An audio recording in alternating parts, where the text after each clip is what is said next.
Bom dia, uma alegria muito grande estarmos aqui todos juntos hoje, esse dia tão bonito, que a paz de Jesus nos alcance, nos envolva, que nós possamos ter um momento aqui proveitoso para que a nossa vida seja melhor, mais alegre, mais serena, mais feliz. É o que todos buscamos num tempo religioso. Uma estratégia para melhorar a nossa vida. Algumas semanas atrás, nossa amiga Cineia compartilhou comigo uma mensagem do nosso querido Emmanuel, em que ele desdobra comentários a respeito de uma parte da epístola de Paulo aos Efésios. E nós conversamos a respeito, e foi uma abordagem muito interessante, né, que ela sugeriu, porque dificilmente quando nós lemos, né, a citação de origem, a gente pensa quantos desdobramentos podem advir. Então é muito curta a mensagem, tá? Eu vou ler para vocês. Então intitula-se Não Furtes.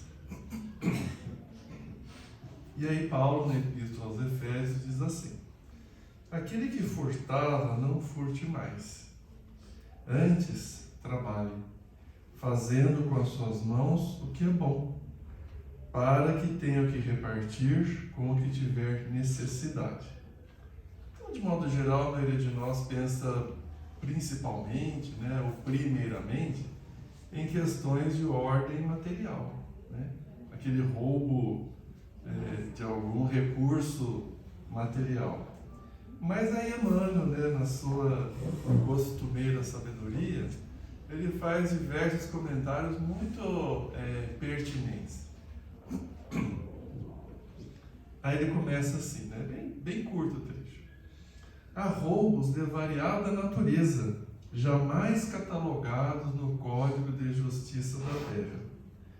Furtos de tempo aos que trabalham, assaltos à tranquilidade do próximo, depredações da confiança alheia, invasões nos interesses dos outros, apropriações indébitas por meio do pensamento, expoliações da alegria e da esperança, com as chaves falsas da intriga e da calúnia, da crueldade e da má-fé. Almas impiedosas existem, penetrando sutilmente nos corações desprevenidos, dilapidando-os em seus mais valiosos patrimônios espirituais. Por esse motivo, a palavra de Paulo se reveste de sublime significação. Aquele que furtava, não furte mais.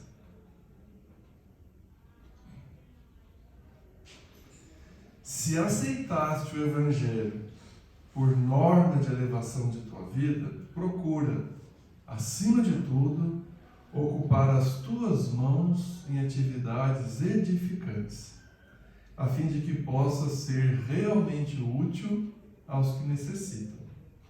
Na preguiça está sediada a gerência do mal. Quem alguma coisa faz, tem algo a repartir. Busca o teu posto de serviço, cumpre dignamente as tuas obrigações de cada dia e, atendendo aos deveres que o Senhor te confiou, atravessarás o caminho terrestre sem furtares a ninguém. Muito bem. Então, quando nós consideramos essas ponderações que Emmanuel faz a respeito de não furtar, realmente nós podemos perceber diversos aprendizados. No primeiro momento que eu li e comecei a refletir sobre o tema,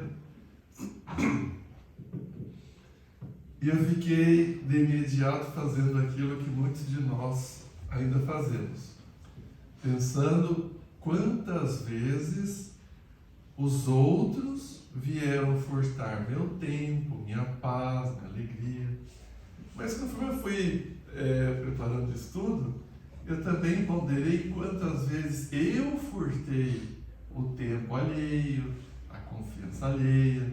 Então, essa nossa conversa hoje aqui, ela pode, em todos os itens propostos para a nossa reflexão, tanto se aplicar a quando nós interferimos de maneira furtiva, inadequada na vida alheia, e também quando os outros fazem isso para conosco.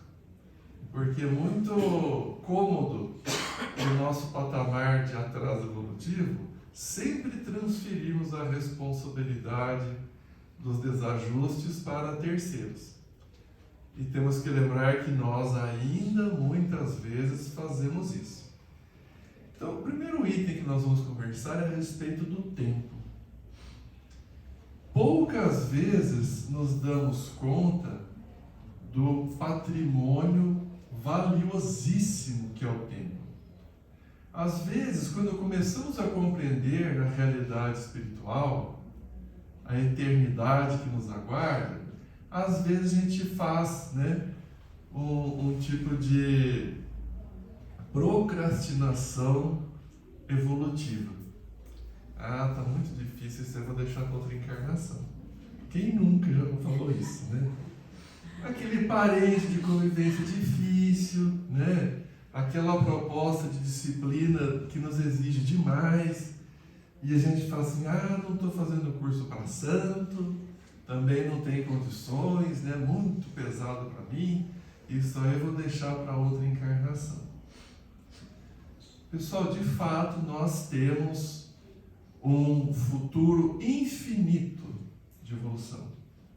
Mas existe uma realidade muito importante a ser considerada. O minuto presente jamais será igual ao minuto seguinte e ao minuto que passou. Então, é algo assim muito sério para nós ponderarmos. Cada momento que nós vivemos é único.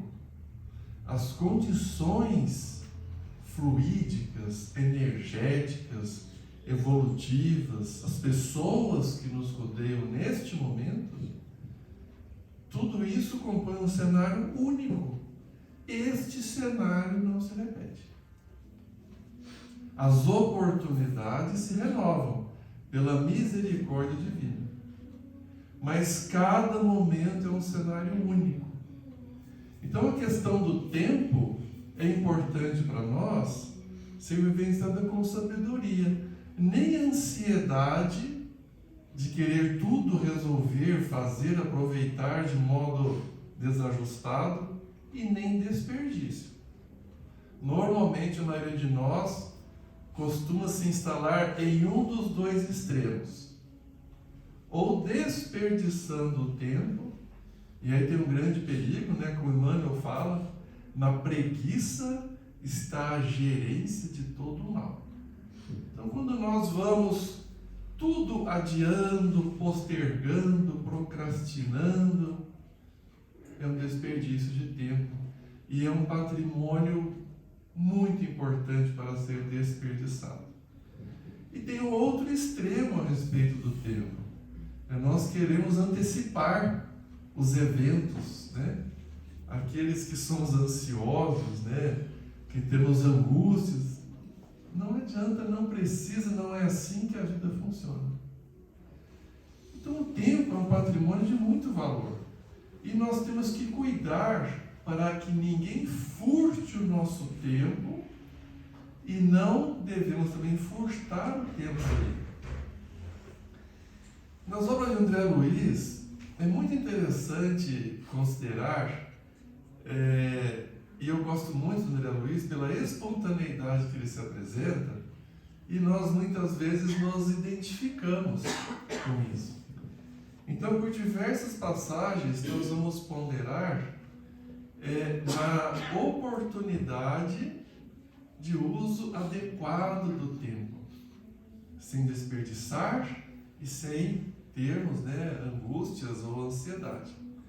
Eu me recordo de algumas passagens do André Luiz em que ele foi amorosamente advertido pelos instrutores que o acompanhavam para que ele usasse o tempo corretamente.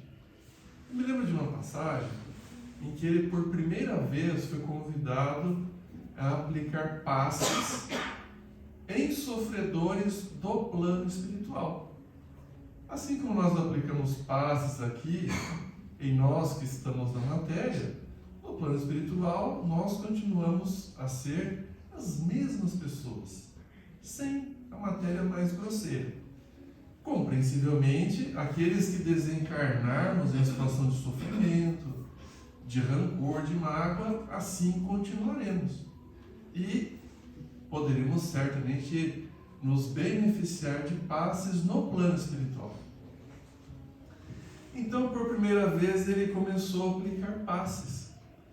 E a primeira pessoa que ele começou a ministrar esse recurso era alguém que estava com dificuldades visuais no plano espiritual, porque havia desencarnado com restrições nos olhos. E a morte do corpo físico não é um passe de mágica. Certamente nós podemos nos libertar das mazelas, das enfermidades, das doenças, desde que nos preparemos para isso.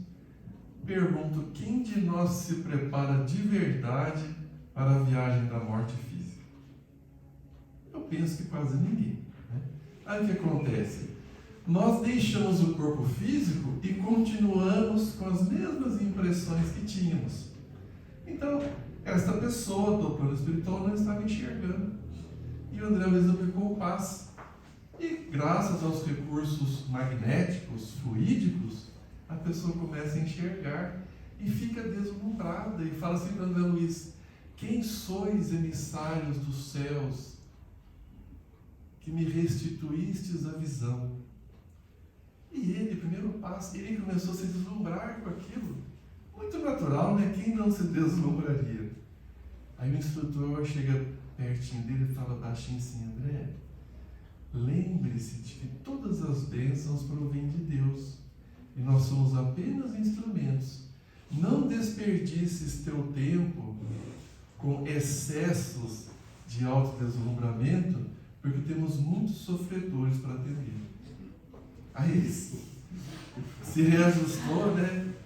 E falou para aquela pessoa: agradeçamos ao Senhor a graça alcançada. Mas veja, o instrutor chamou a atenção dele para ele não roubar o tempo de assistência aos demais sofredores. Em outras passagens, né, isso acontece mais de uma vez. O André Luiz sempre teve aquela curiosidade sadia de querer aprender, querer conhecer, e vendo os dramas do lado espiritual, ele várias vezes tinha aquela vontade de compreender por que aquela situação havia se instalado, o que havia sido o passado da pessoa. E ele ia e perguntava, especulava, né? A gente não faz isso, né? E aí, várias vezes os instrutores o advertiam assim: André, termos informações necessárias para ajudar é uma coisa. Essa curiosidade vazia é um furto de tempo ao seu aprendizado e àquela pessoa que está passando pela dificuldade. Em certa ocasião o instrutor fala assim: quando que um médico, psiquiatra, daria excessiva atenção às palavras desconexas de um paciente desequilibrado mental? E a mesma coisa, quando nós estamos desequilibrados, outra pessoa está desequilibrada, nós sabemos que não adianta querer ficar especulando muito, perguntando. A gente tem que fazer o atendimento necessário ali e pronto. Porque senão é um furto de tempo, do trabalho que nós devemos fazer e também do tempo de recuperação daquela pessoa. Então foi outra passagem muito interessante. Em outras situações, o André Luiz também se demora em querer, na verdade ele tem um ímpeto de querer querer esclarecer meio na marra entidades desequilibradas. Ou ele se vê motivado a discutir com obsessores. Quem de nós aqui, né, que às vezes tem vontade de abrir a cabeça daquele ente querido familiar e colocar ali a nossa verdade como se fosse a solução de tudo? E o instrutor fala assim: André, não desperdice teu tempo. Qualquer discussão agora seria completamente inútil. A pessoa está atormentada, desorientada. Não é a força de uma verdade agressiva que nós vamos conseguir esclarecer.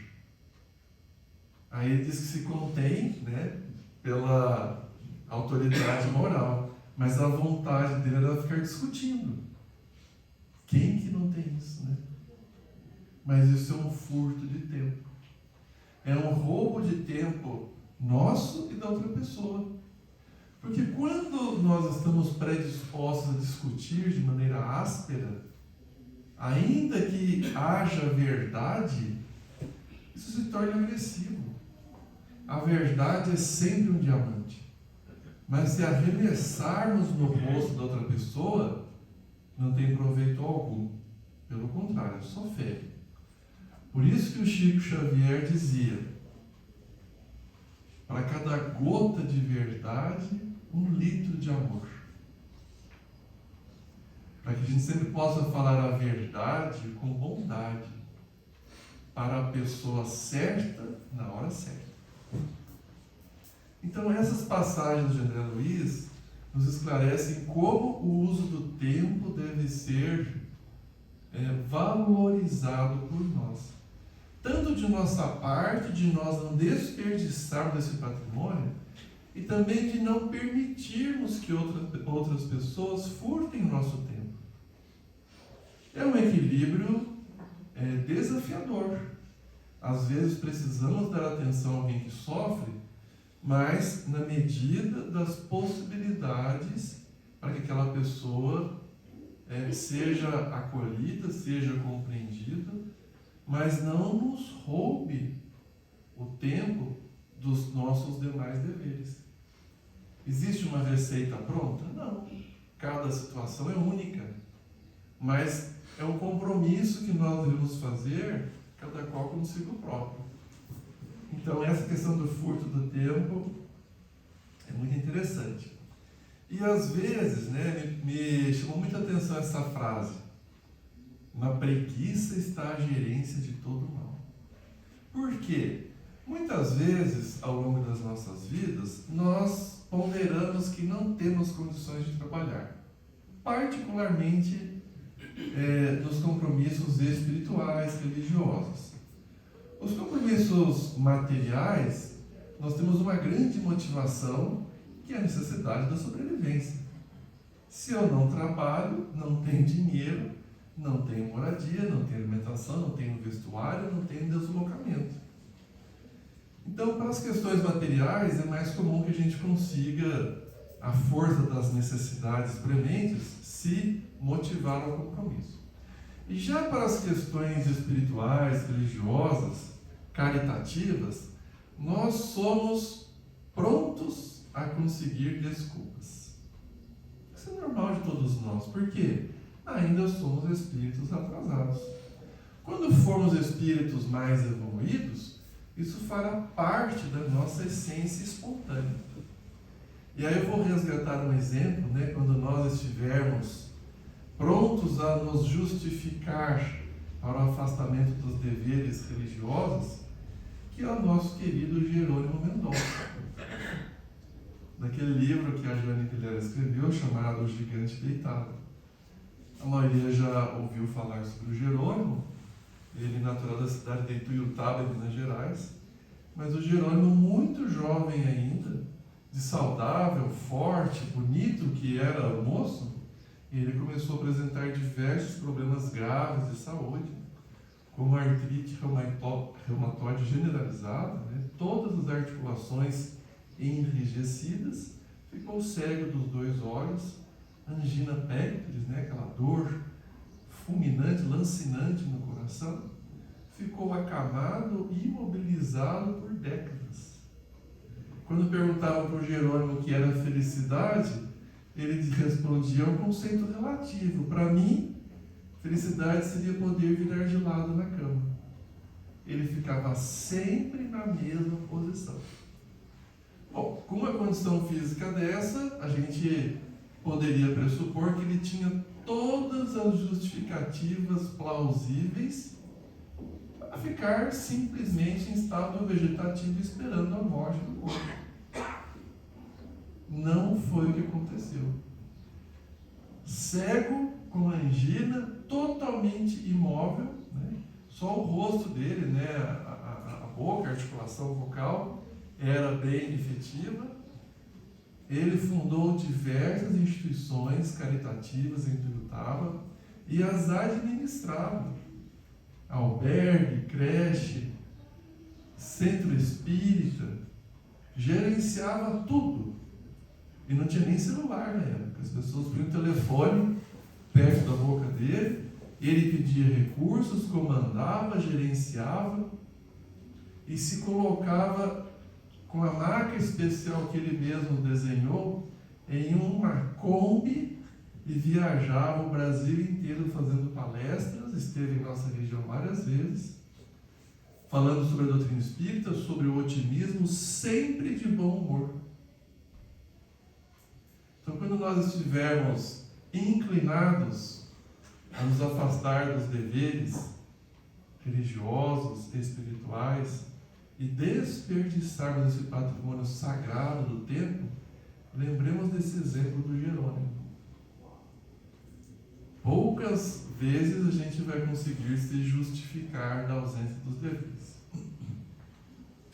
Outro patrimônio maravilhoso que a gente deve preservar, tanto zelando pela defesa desse patrimônio, como também não infringindo os direitos alheios, é da saúde, do corpo físico.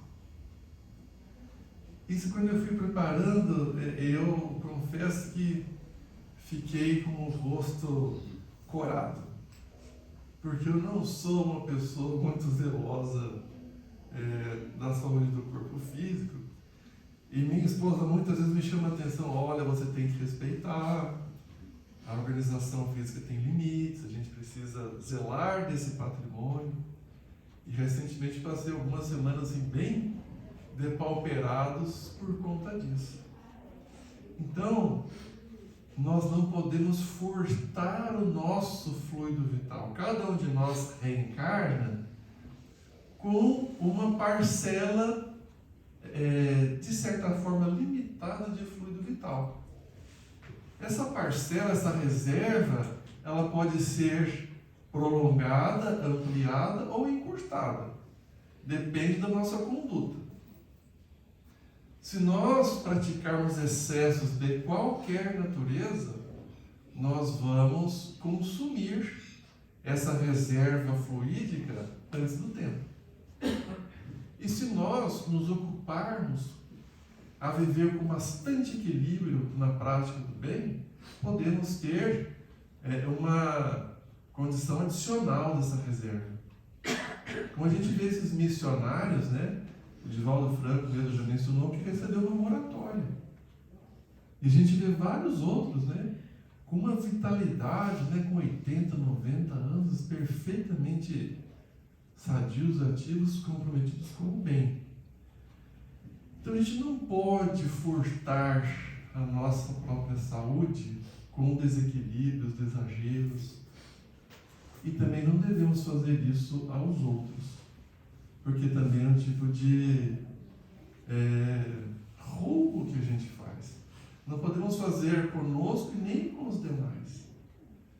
Quantas vezes a gente, por uma certa imprudência, desequilíbrio, a gente acaba se envolvendo em práticas, situações que comprometem a nossa saúde e daqueles que estão ao nosso redor. Então temos atenção para a questão da saúde também, é outro patrimônio valiosíssimo. Outra questão que o Emmanuel aborda também na mensagem é a respeito da confiança.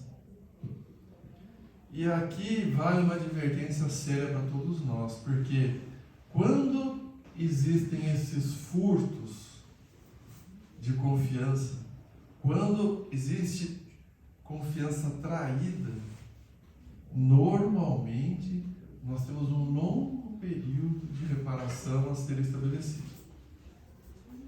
Às vezes, nas reuniões mediúnicas, nos deparamos com dramas seculares, porque a confiança foi roubada.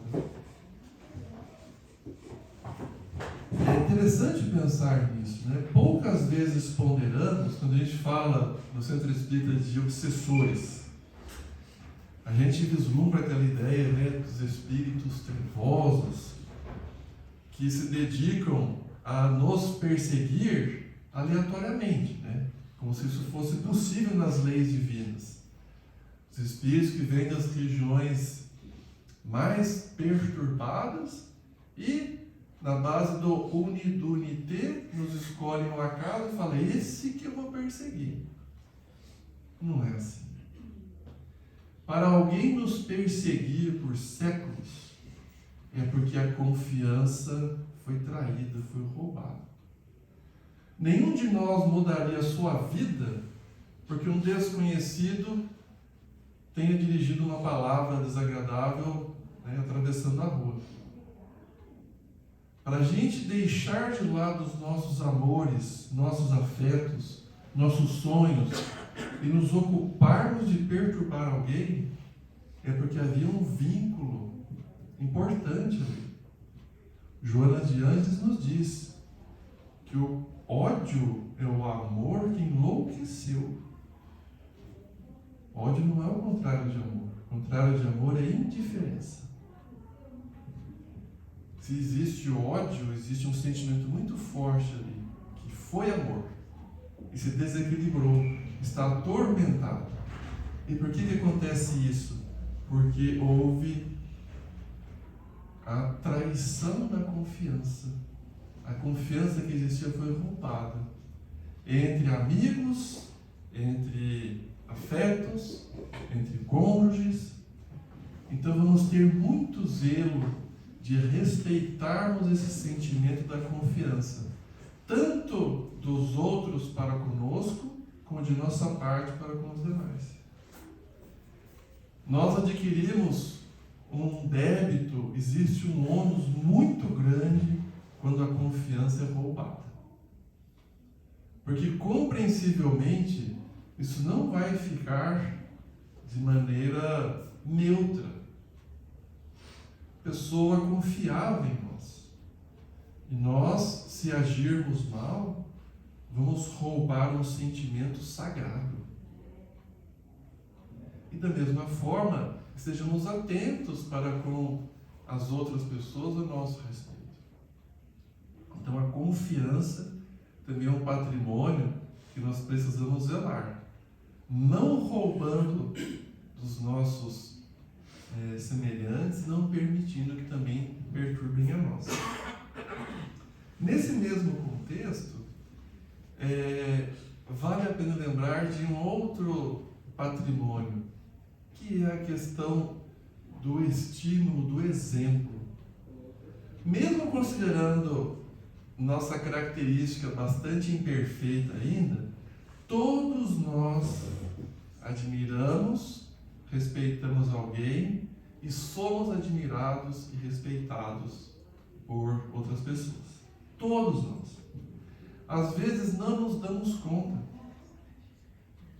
Mas quando nós identificamos uma atitude correta, aquilo nos inspira. E quando nós agimos corretamente, aquela atitude nossa inspira. Eu me recordo quando começou, esse propósito do trânsito para pararmos na faixa quando houvesse um pedestre. Os mais jovens talvez pensem que sempre foi assim, né? Quem já passou dos 30, como eu, passei dos 30, né? Porque o sorriso, é verdade, passei já. Mas quem já tem mais idade vai se lembrar que antes não era assim. O pedestre atravessava a rua quando não tivesse carro. Hoje sabemos que é nossa obrigação, né? Quem não sabe, fique atento, pode receber uma multa por isso. Se o pedestre já tiver sinalizado a intenção de atravessar a faixa, a lei determina que nós paremos. E eu me lembro quando começou esse mecanismo, eu me inspirei em pessoas. Eu não tinha ainda a prática da conduta, mas eu me inspirei em pessoas que agiam corretamente. Então, não é porque nós somos ainda seres imperfeitos que não podemos servir de exemplo naquelas atitudes em que já agimos corretamente. Quando a gente vê uma pessoa desconhecida no ambiente de trabalho pegando um papel do chão, ou sendo gentil com alguém de mais idade ou uma gestante, a gente nem conhece a pessoa, nunca falamos com ela, mas aquilo nos inspira. E da mesma forma, aquilo que nós já pudermos fazer corretamente, certamente serve como incentivo. E onde é que entra o furto, né? Que é a mensagem do Emmanuel? Nós temos que perseverar na manutenção das nossas boas propostas. Por quê? Da mesma forma que nós podemos ser incentivo com as nossas boas atitudes, nós também roubamos o estímulo ao bem quando agimos mal. Ah, Marcelo, isso é muito pesaroso. Não. Nós temos que ter a proposta. Por quê? Nós vamos errar? Vamos. Todos nós. Credo, mas que negativismo é a realidade.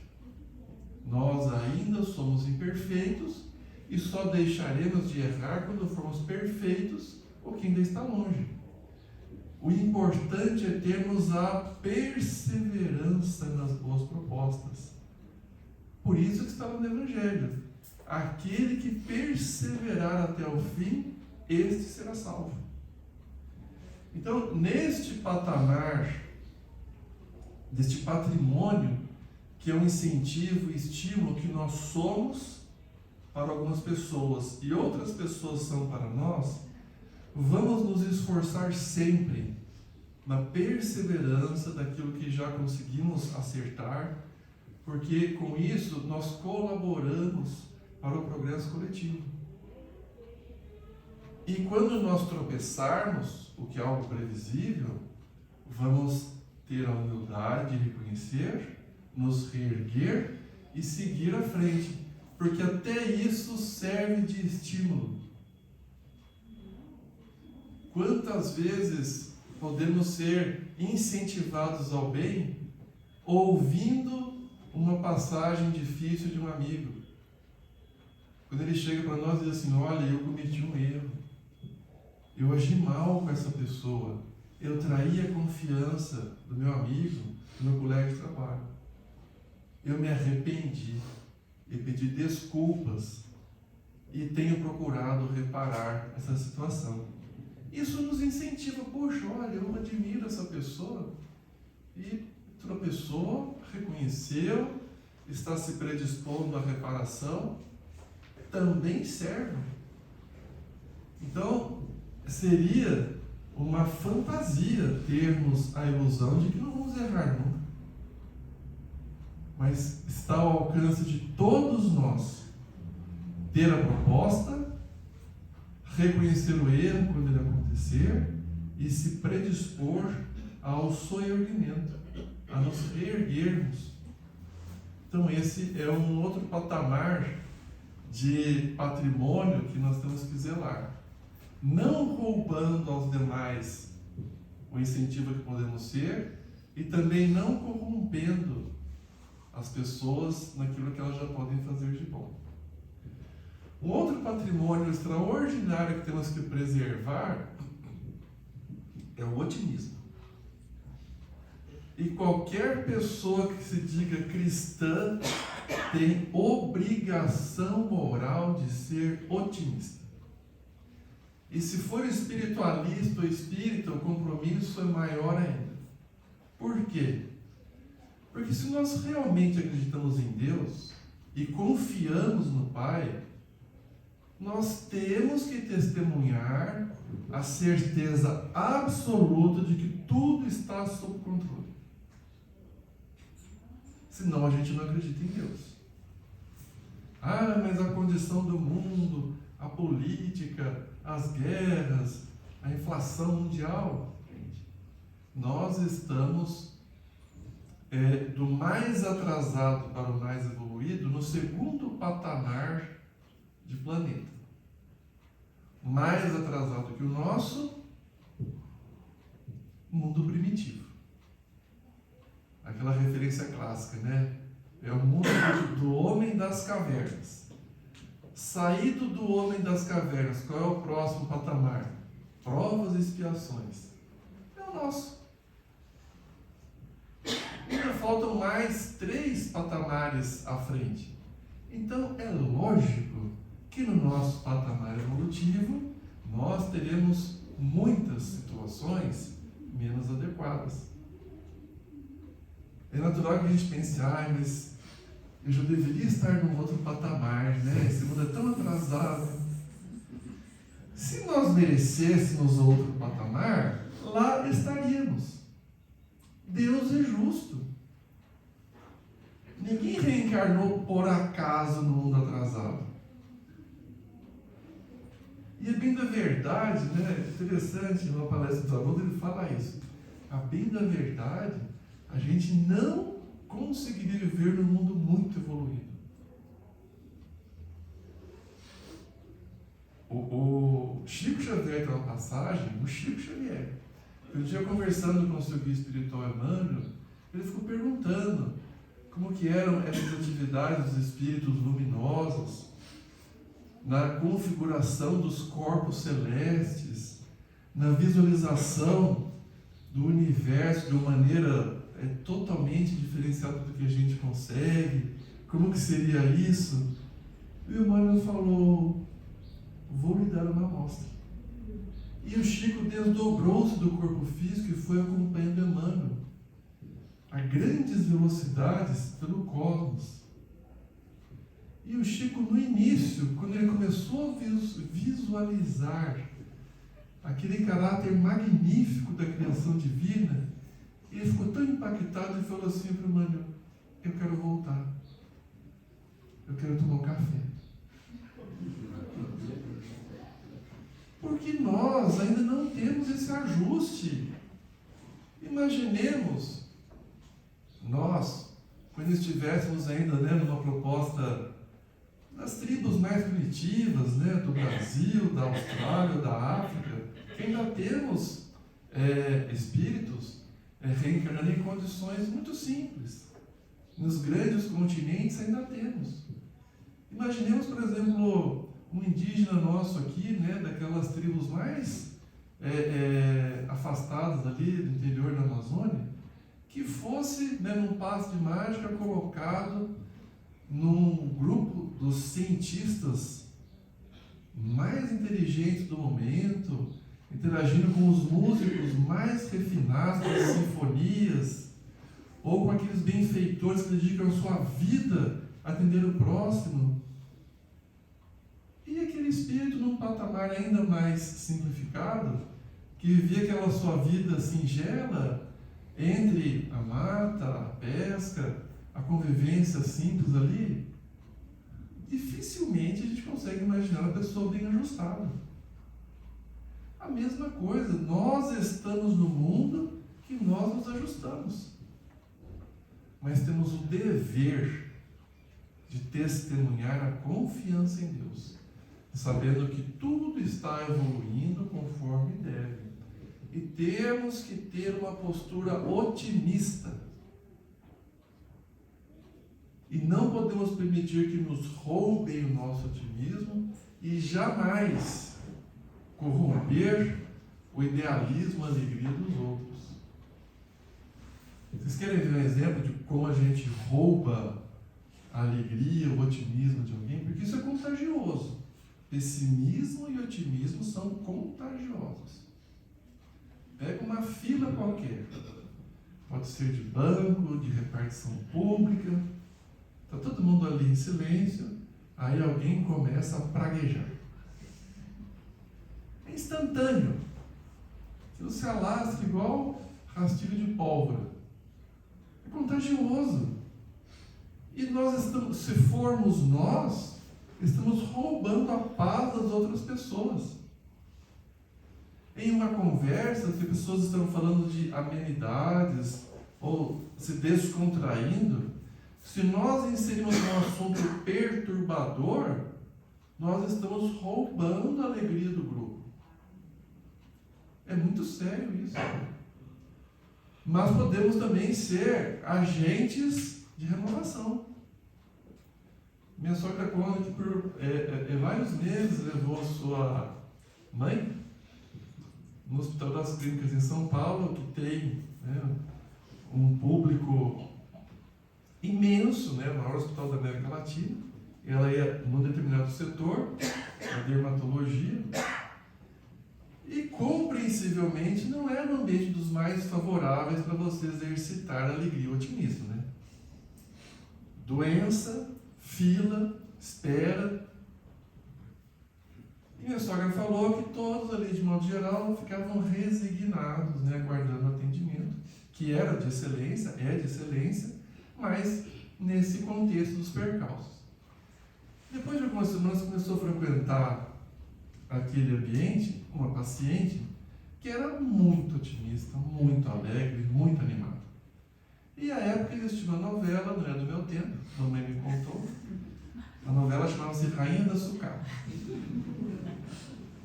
E, segundo a mamãe me contou, essa personagem, a Rainha da Sucata, era muito alegre, extrovertida, brincalhona, alto astral.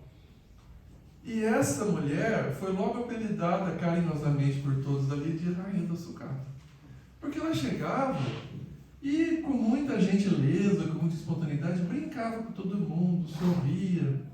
Aí minha sogra conta que um dia ela foi atendida por um médico, que passou a ser o responsável pelo caso dela, que era um rapaz muito bonito. E ela chegou assim: ai, não vejo a hora de ver o doutor. Mas como ela é bonita, ele pensa que eu vou sarar. Não vou. E se eu sarar, eu falo para ele que não estou boa. Eu quero vir aqui toda semana. E cumprimentava todos os funcionários da limpeza, da água, secretários.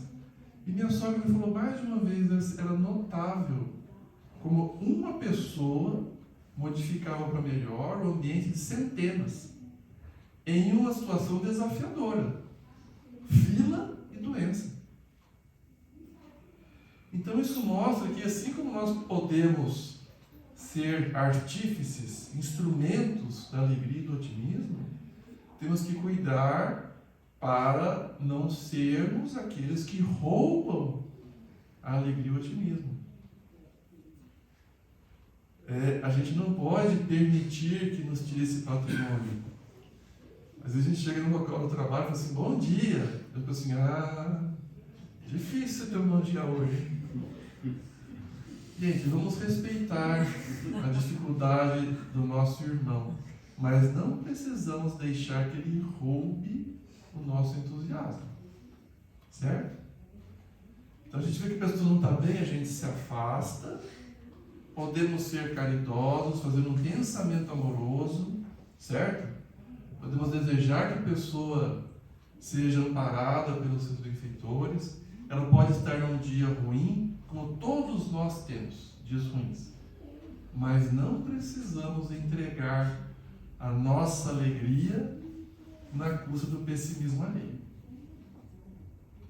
Então, se a gente chega assim: bom dia, e eu para falar assim: duvido. Com licença. Parece que meu telefone está tocando. Certo? A gente não deve roubar, nem permitir que nos roube a nossa alegria. E para finalizar, nós temos dois que eu vou falar de maneira mais sucinta, né? São importantes, mas a gente tem que respeitar o tempo.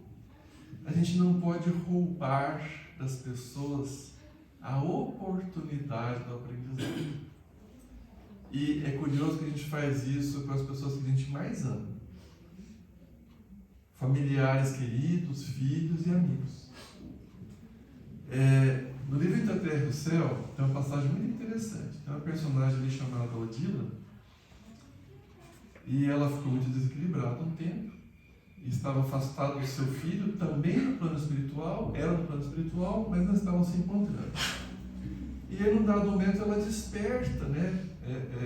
Após o seu desencarne, da perturbação em que estava, e vai visitar o filhinho no plano espiritual, que estava numa condição do seu perispírito comprometida porque havia sido um suicídio. E aí o André Luiz e o Clarencio, que estavam acompanhando toda a trajetória daquele núcleo familiar, sabiam de todo o passado, porque ele estava assim, ele tinha ingerido veneno, então o seu corpo espiritual, o seu perispírito ainda tinha as chagas na região da glóte. E quando a mãezinha foi lá ver o seu filho, ficou compadecida, e todos ali sabiam que a melhor solução para ele seria reencarnar. Porque o corpo físico, a matéria mais densa, ela serve como um recurso para sublimar os desajustes espirituais que nós causamos. E aí André Luiz pergunta assim para o Clarencio: nós já vamos falar para ela sobre a necessidade da reencarnação do Júlio? E o Clarencio fala assim: não. Mas não é isso que vai acontecer? Mas por que a gente não fala logo? Porque se ela constatar isso e ela solicitar, o processo vai ser muito mais favorável. Porque ele teria que reencarnar na segunda esposa do marido do Odila. Ele havia se casado de novo, era jovem. E ela tinha ciúmes da segunda esposa, o que é compreensível. Mas quando o Clarencio falou assim, falou para André Luiz, se ela solicitar, o processo vai ser encaminhado de maneira muito mais favorável. Aguardemos. Em uma semana, a Odila chega para o Clarencio, que é o espírito mais elevado, e fala assim: meu amigo, eu tenho feito de tudo para tentar socorrer meu filho, mas já estou percebendo que ele precisa reencarnar, não é? E o Clarencio fala assim: sim, é isso mesmo. E essa passagem me remeteu a isso aqui. Quantas vezes a gente, por amor, não quer privar, roubar a chance de aprendizado daquela pessoa? No outro livro fantástico do André Luiz, da obra dele, que é Sexo e Destino, vou dar um spoiler aqui, mas que não tira de forma alguma, né, o brilho dessa obra, que é fantástica. O diretor do Instituto Almas e Irmãs, Félix, ele tinha uma pendência ainda por conta das suas existências passadas, e ele precisaria reencarnar para se reajustar com uma pessoa.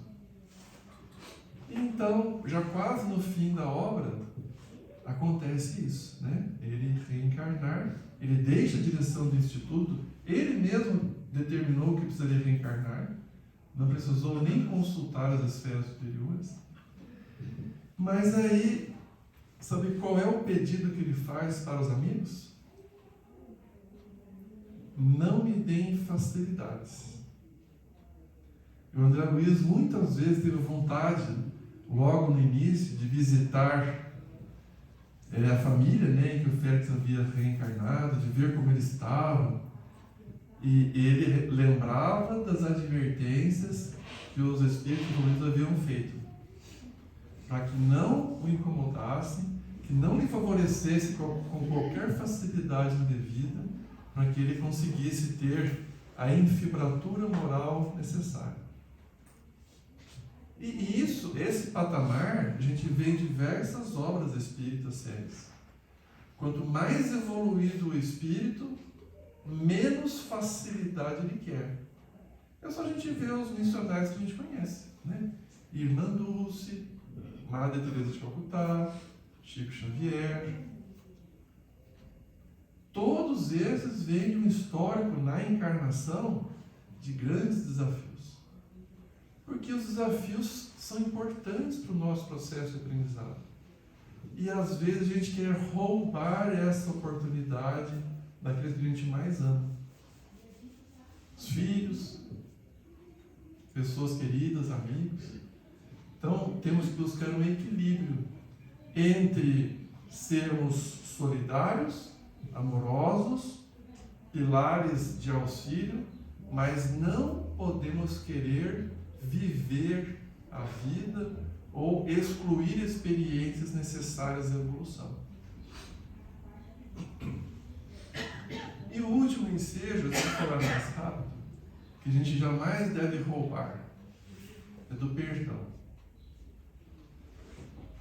Nem de nós próprios, que muitas vezes nós não nos ofertamos o direito ao auto-perdão. E se nós não nos perdoarmos, jamais evoluiremos. Porque, como eu disse antes, vamos errar. É um fato. Mas o roteiro é: nós nos perdoamos, admitimos o erro e seguimos à frente. E da mesma forma em relação aos outros. Não vamos roubar o direito que o outro tem de ser perdoado. Isso é um direito que Jesus estabeleceu. Para perdoarmos 70 vezes, 7 vezes cada ofensa. É número grande, hein? E na verdade é número simbólico. Significa perdoar infinitamente. Então, quando nós tivermos vontade de verbalizar: isso eu não vou perdoar, é um furto que estamos fazendo a programação divina de evolução. Porque nós precisamos do perdão ali. Todos nós. Muito bem. Então, esses eram os comentários a respeito desse não furtes. E é um tema muito interessante, agradeço a sugestão e espero que possamos aprender, com essas palavras de Paulo na Epístola aos Efésios e com o desdobramento que o Emmanuel fez. Muito obrigado pela atenção.